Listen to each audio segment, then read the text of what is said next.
Je vous retrouve donc avec James. Bonjour James. Bonjour. Merci de nous accueillir ici chez Drouan, chez Chef d'œuvre, pardon. J'aimerais bien que ça soit chez Chef d'œuvre ici. Non, on est bien sûr dans cette grande institution parisienne où rayonnent les plaisirs de la table, des grandes recettes très traditionnelles, mais revisitées avec la modernité des grands chefs et surtout bon, Émile Cotte qu'on a connu chez Taïwan au 110 et qui est maintenant le chef ici, et puis Philippe Mille qui dans le groupe Gardinier a fait connaître évidemment les crayères à Reims. Donc, mais ici, en tout cas, la guideline, c'est donc une rénovation tout en restant dans les racines de la maison, c'est ça? Exactement. Donc, la rénovation qui a été faite par l'atelier Franck Durand et Fabrizio Casgari, qui en a fait la décoration. Donc, l'idée, c'était de prendre un esprit des années 30. D'accord. Voilà, donc on fait une rénovation, mais on ne rentre pas dans la modernité, on réinvente un lieu qui est historique.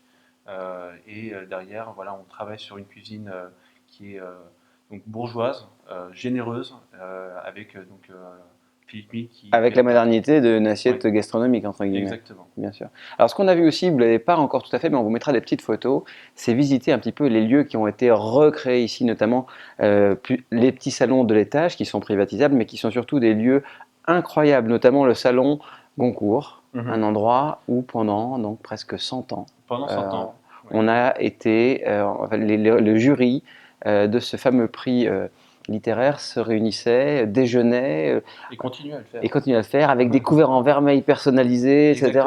Un truc complètement fou. Et gravé. Les fauteuils sont nominatifs. Exactement. Voilà, il faut venir voir ça parce que sincèrement, vous ne croiserez pas beaucoup de choses. Et alors, ce qui est aussi remarquable à l'étage, c'est que vous avez réuni avec la famille Gardinier tous les prix Goncourt depuis le départ. Donc venez voir ça. Vous avez une collection absolument dingue de livres, avec bien sûr des grands noms que tout le monde connaît plus ou moins quand on a fait un petit peu de littérature, mais surtout après derrière, un regard sur l'avenir. C'est vraiment chouette. On voit vraiment un petit peu, vous êtes les passeurs de culture autour de, et tout en restant évidemment, on voit bien que tout ça se passe autour de la table et des beaux vins. Ça c'est quand même un petit peu, c'est très français, mais c'est peut-être l'essence de notre civilisation. Pour le mode d'emploi ici de cette cuvée Eusiria de Clos Constantin, la cuisine de grande gastronomie, ça appelle ici du canard, un canard à l'orange. Est-ce que tu peux nous expliquer un petit peu comment est-ce qu'on prépare le canard à l'orange ici? Alors, le canard à l'orange ici, il est préparé donc d'abord saisi à la poêle avec, sur sa peau. Sur sa peau, exactement. Donc, ça révèle donc une peau qui est bien croustillante. Très fine, donc on est sur un filet de canette, donc il y a un peu moins de gras, on n'est pas sur un canard qui a été élevé pour faire du foie gras, on est sur un élevage de canard naturel, donc on décerne que la partie grasse est plus fine, on est sur des endives qui ont été braisées, on rajoute du vinaigre de Xérès avec du miel pour donner plus de sucrosité, et donc vous avez un jus de cuisson qui vient avec. Oui, donc le contraste, c'est amertume, acidité, douceur et fondant en même temps de la chair avec la viande du canard.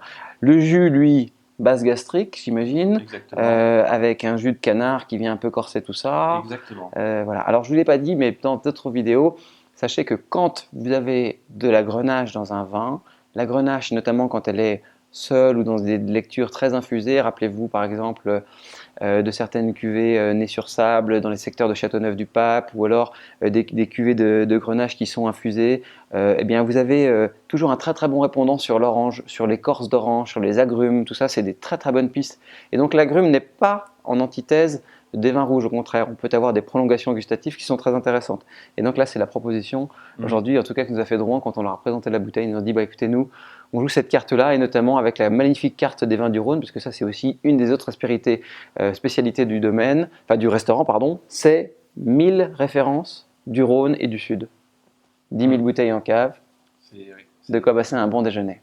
Exactement. Super. Bah écoutez, on va goûter ce canard à l'orange tout de suite. Là, merci d'avoir servi cette belle lecture de la canette donc à l'orange. Sur ces mots, merci James de nous avoir accueillis ici au Drouan. Venez visiter cet endroit. Il est d'abord très beau, on y mange très bien et ça fait partie des racines de la gastronomie parisienne. Donc voilà, venez avec nous et perpétuez un petit peu tous ces messages, toute cette histoire. Venez voir les livres qui ont bercé 100 ans de littérature. Ça fait vraiment partie de notre patrimoine culturel français et bien sûr il faut le défendre jusqu'au bout. Sur ces mots, merci à toutes et tous de votre fidélité et à bientôt pour un nouveau chef-d'œuvre.